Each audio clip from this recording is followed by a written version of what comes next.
Halo teman-teman, perkenalkan nama saya Irinus Kevin Pangkong, NPM 12220069, Program Studi Agribisnis, Fakultas Pertanian, Sains dan Kesehatan, Universitas Timur, Kemamnan. Oke teman-teman, kali ini saya akan mengerjakan ujian akhir semester evaluasi proyek pertanian. Kali ini saya akan menyelesaikan soal ujian mengenai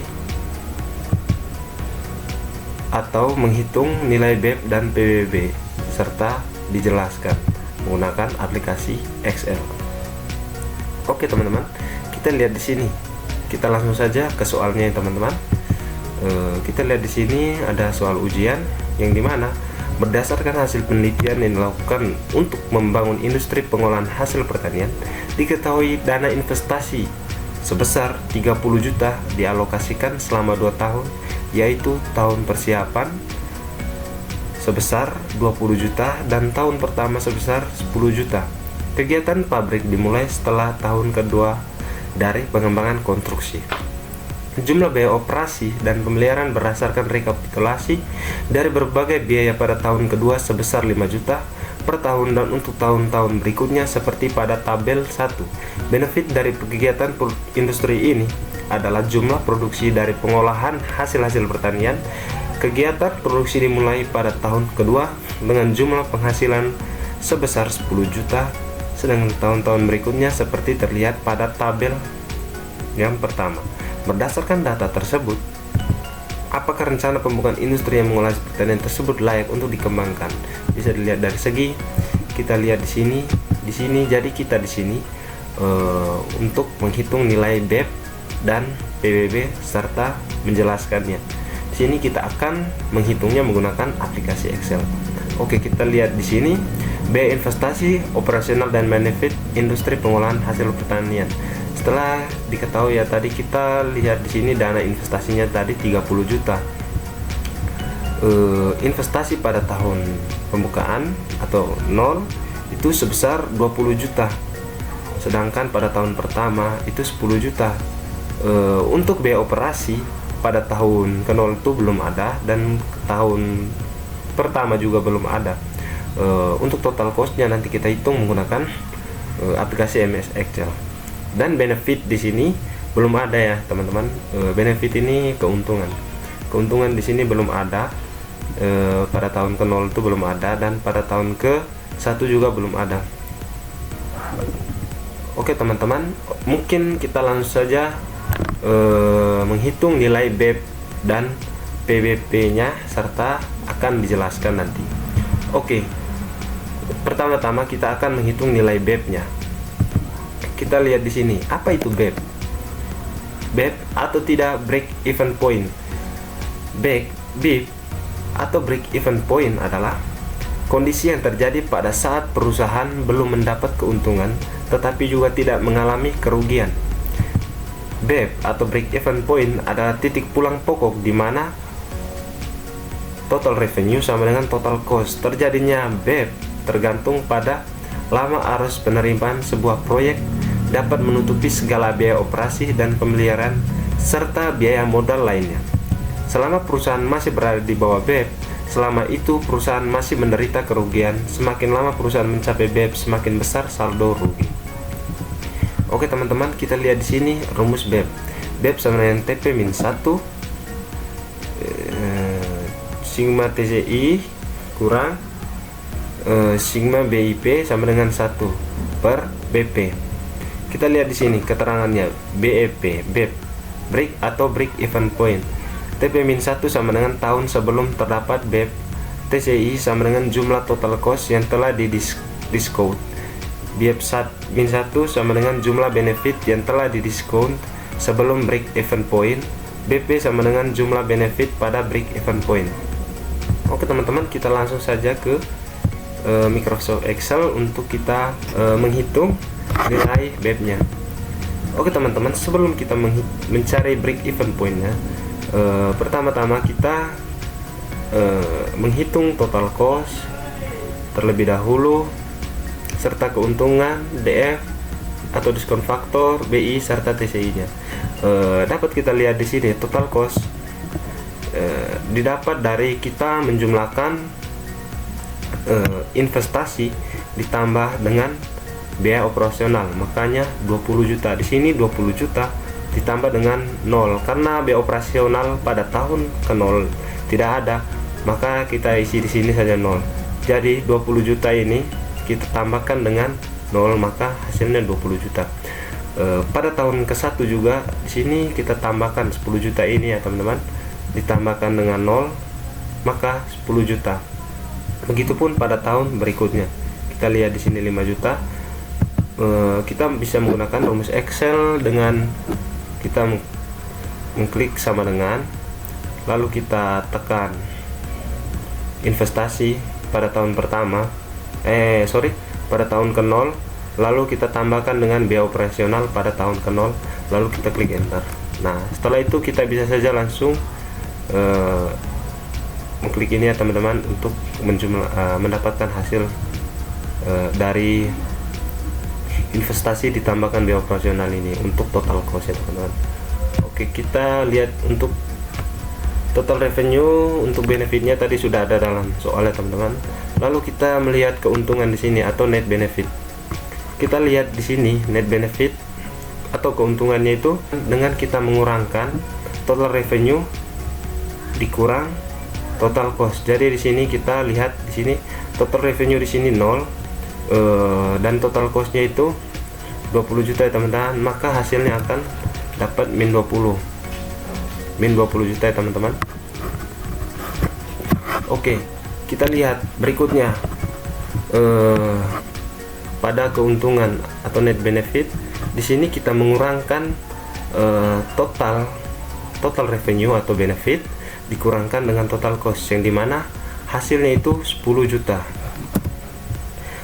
Seterusnya juga pada tahun kedua, ketiga, keempat, dan sampai seterusnya sampai ke tahun ke-10 kita jumlahkan begitu, sama seperti yang tadi pada tahun sebelumnya. Oke, kita lihat di sini diskon faktornya. Diskon faktor di sini ya 18% ya teman-teman. Bagaimana cara kita menjumlahkan diskon faktornya teman-teman? Oke teman-teman, caranya begini. Karena rumus diskon faktor itu sama dengan 1 per 1 tambah I dipangkatkan dengan tahunnya ya teman-teman. Tahun itu yang dimana tahun ini, tahun ke 0, 1, 2, 3 dan seterusnya. Jadi di sini kita sama dengan, lalu kita klik 1 per 1 ditambah dengan diskon faktor yang dimana 18%, lalu kita klik ini, lalu tutup kurung, kita pangkatkan tahun ke 0 ini teman-teman, lalu kita klik enter. Nah, maka kita akan mendapat hasil diskon faktornya itu 1. Jika ingin ke tahap selanjutnya, kita bisa saja langsung mengklik ini ya teman-teman, untuk ke bawah untuk menjumlahkan semuanya. Oke teman-teman, langkah selanjutnya kita menghitung BI serta TCI-nya, yang dimana rumus BI ini teman-teman total revenue atau benefit dikalikan dengan diskon faktor, maka hasilnya 0. Setelah itu untuk BI yang pada tahun pertama itu total revenue yang dimana di sini pada tahun pertama dikalikan dengan diskon faktor pada tahun kedua, maka hasilnya 0. Setelah itu BI pada tahun kedua kita dapat dari total revenue yang dimana 10 juta dikalikan dengan diskon faktor 0,718184443. Dapat kita lihat di sini teman-teman, maka kita mendapatkan hasil 71.844,298 teman-teman. Untuk seterusnya kita langsung saja kita tarik dari sini, tarik sampai dengan tahun ke-10 yang dimana kita tarik dari tahun ke-2 saja teman-teman, tarik ke tahun ke-10. Oke teman-teman, kita lihat di sini TCI ya teman-teman. Untuk rumus TCI itu teman-teman kita dapat lihat di sini. Nah, yang dimana total cost dikalikan dengan diskon faktor, yang dimana kita lihat di sini total cost pada tahun ke-0 20 juta dikalikan dengan diskon faktor pada tahun ke-0, maka hasilnya 20 juta teman-teman. Berikutnya total cost pada tahun ke-1 yang dimana 10 juta dikalikan dengan diskon faktor pada tahun ke-1, kita lihat di sini 0,84745767 dikalikannya teman-teman, maka hasilnya 8474576,271. Seterusnya kita bisa tarik saja dari sini Pak, dari tahun pertama sampai ke tahun ke-10. Oke teman-teman, setelah kita mengetahui nilai BI dari tahun BI dan TCI dari tahun ke-0 sampai tahun ke-10, lalu kita menjumlahkan BI-nya ya teman-teman, BI dari tahun ke-0 sampai dengan tahun ke-10. Dengan rumusnya yaitu sama dengan sum, lalu kita tarik saja dari yang tahun ke-0 ini, BI tahun ke-0 sampai dengan tahun ke-10, lalu kita klik enter. Nah, maka kita lihat di sini ini adalah hasil dari BI tahun ke-0 yang dimana kita jumlahkan sampai tahun ke-10 ya teman-teman.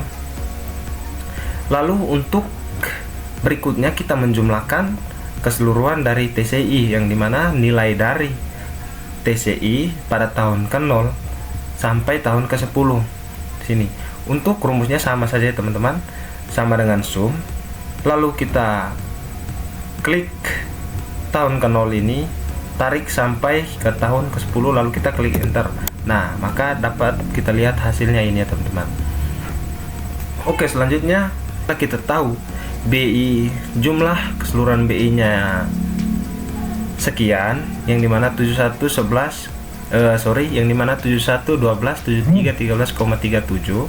dan nilai TCI nya sekian, yang dimana 54,09,724,7,32. lalu BEP atau break even point itu kira-kira kisarannya pada saat BI nya mendekati 54 yang ini ya teman-teman, yang dimana BI ini kita jumlahkan nanti teman-teman, yang dimana kita jumlahkan dari, karena di sini pada tahun ke-0 dan pada tahun ke-1 hasilnya kosong ya teman-teman, maka dapat kita jumlahkan saja dari tahun ke-2, tahun ke-3, tahun ke-4. Jika kita menjumlahkan pada tahun pertama, kedua, ketiga dan keempat hasilnya belum mendekati 54 ini teman-teman, maka kita jumlahkan lagi, yang dimana caranya seperti ini teman-teman. Sama dengan pada tahun kedua ditambah dengan tahun ketiga ditambah dengan tahun keempat. Kita lihat hasilnya teman-teman, masih 21, belum mendekati ya teman-teman, belum mendekati kisaran 54, maka kita tambahkan lagi. Kita lihat, lalu kita tambahkan lagi, pada tahun ke-5, tambahkan lagi tahun ke-6, kita tambahkan lagi sampai kisarannya mendekati atau nilainya mendekati 54 ini ya teman-teman. Tambahkan lagi pada tahun ke-7, kita tambahkan lagi pada tahun ke-8, lalu kita klik saja di sini enter teman-teman. Setelah kita mendapatkan hasilnya yang mendekati 54 ini yang kita pilih, ini adalah tahun sebelum terjadinya break even point ya teman-teman. Oke teman-teman, setelah kita mendapatkan nilainya, selanjutnya kita mencarinya dengan menggunakan rumus ya teman-teman, yang dimana rumus break even point. Jadi break even point sama dengan rumus break even point ya teman-teman. 8 pada tahun 8 ditambah dengan jumlah keseluruhan dari TCI, yang dimana dari tahun ke-0 sampai dengan tahun ke-10 54,9,724,7,32 kita kurangkan dengan nilai break sebelum terjadinya break even point, yang dimana pada tahun pertama dimana dari tahun ke-0 sampai tahun ke-8 ini sebelum terjadi break even point ya teman-teman. Lalu kita bagi dengan tahun setelah terjadinya break even point, yang dimana tahun setelah terjadinya break even point itu pada tahun ke-9 ya teman-teman. Kita lihat di sini. Nah, kita klik ini, lalu kita langsung mengklik enter. Nah, jadi itu adalah tadi rumus untuk mencari ya break even point ya teman-teman. Lalu kita lihat di sini, ini adalah hasil dari penjumlahan yang tadi kita lakukan. Setelah kita mendapatkan hasilnya, maka dari sini dapat kita simpulkan bahwa usaha industri pengolahan pertanian akan terjadi break even point pada saat 8 tahun 1 bulan. Oke teman-teman, setelah tadi saya telah menghitung break even point, selanjutnya saya akan menghitung payback period.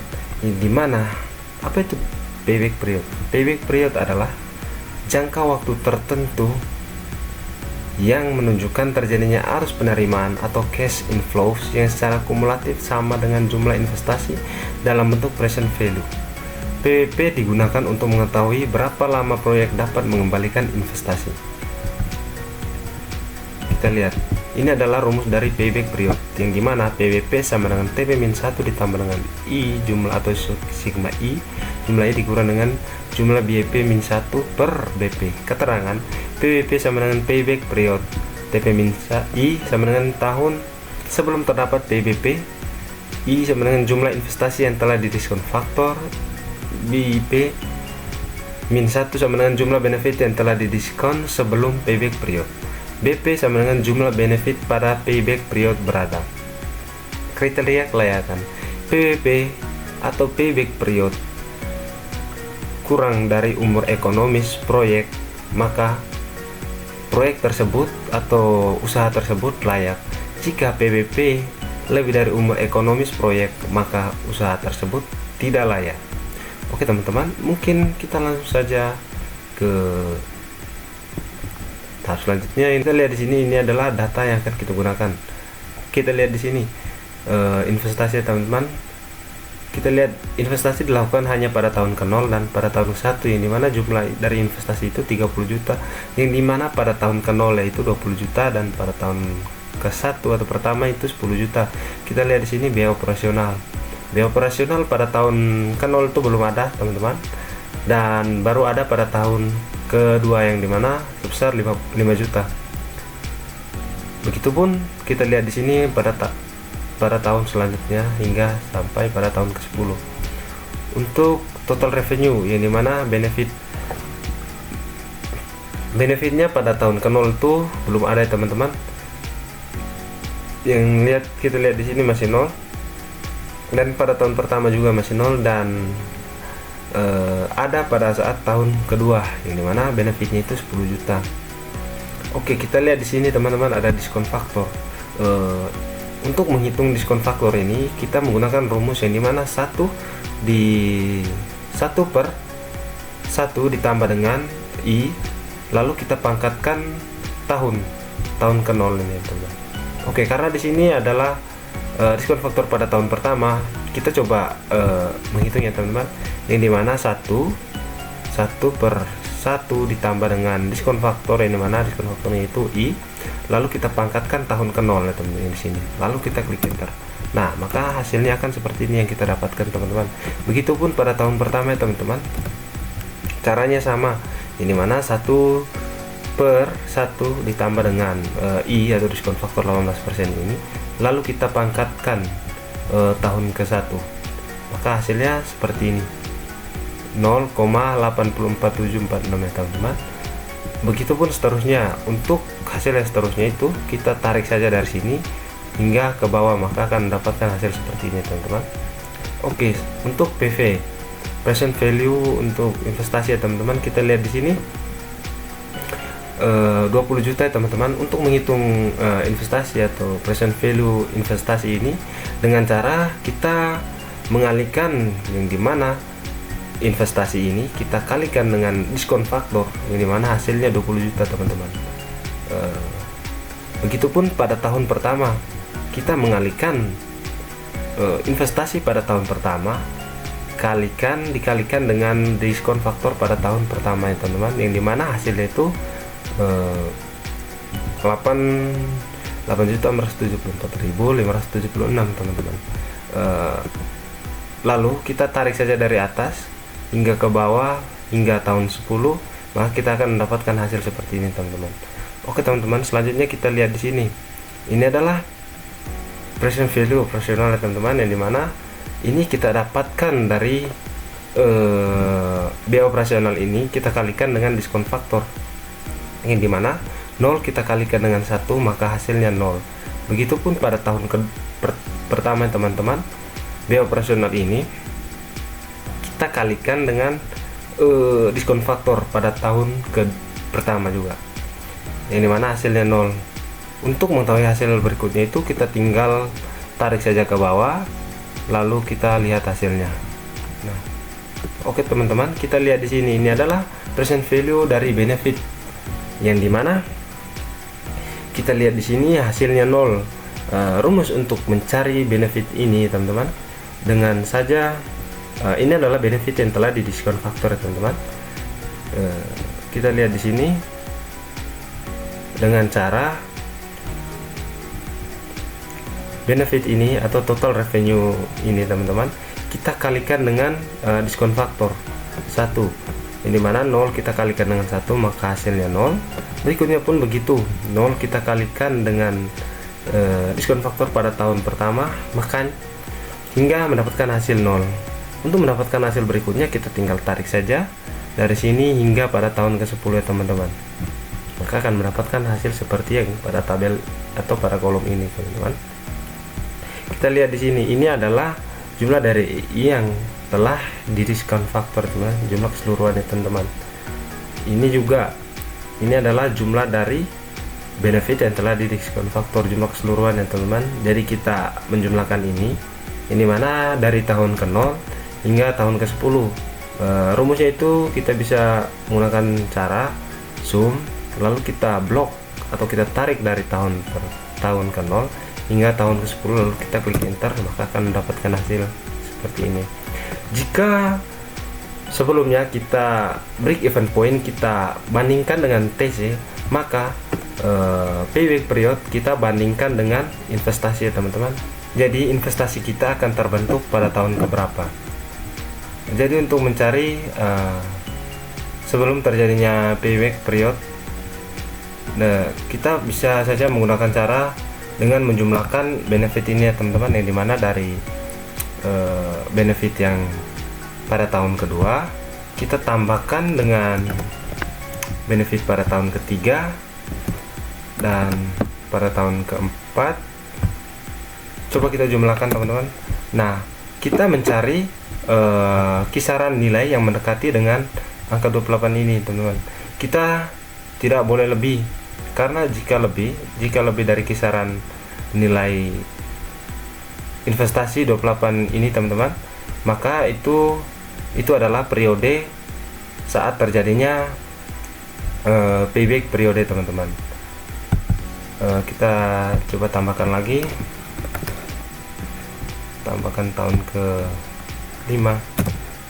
Nah, maka ini sudah lebih teman-teman. Ini adalah tahun dimana terjadinya payback period.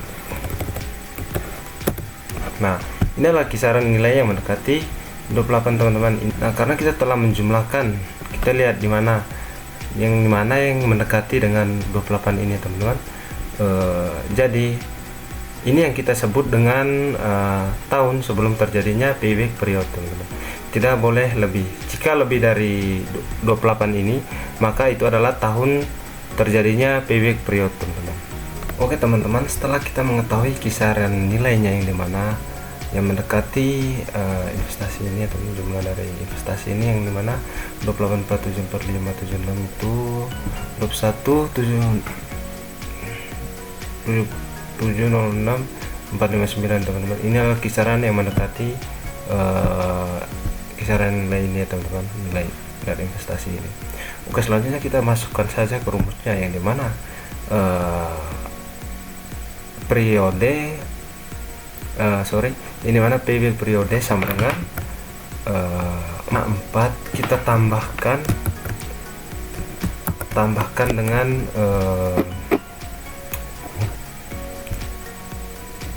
jumlah dari investasi tadi ya teman-teman, yang 28, lalu kita kurangkan dengan kisaran yang mendekati investasi ini tadi, ini mana 21 ini teman-teman, lalu bagi dengan tahun setelah terjadinya payback period, yang dimana kita bagikan dengan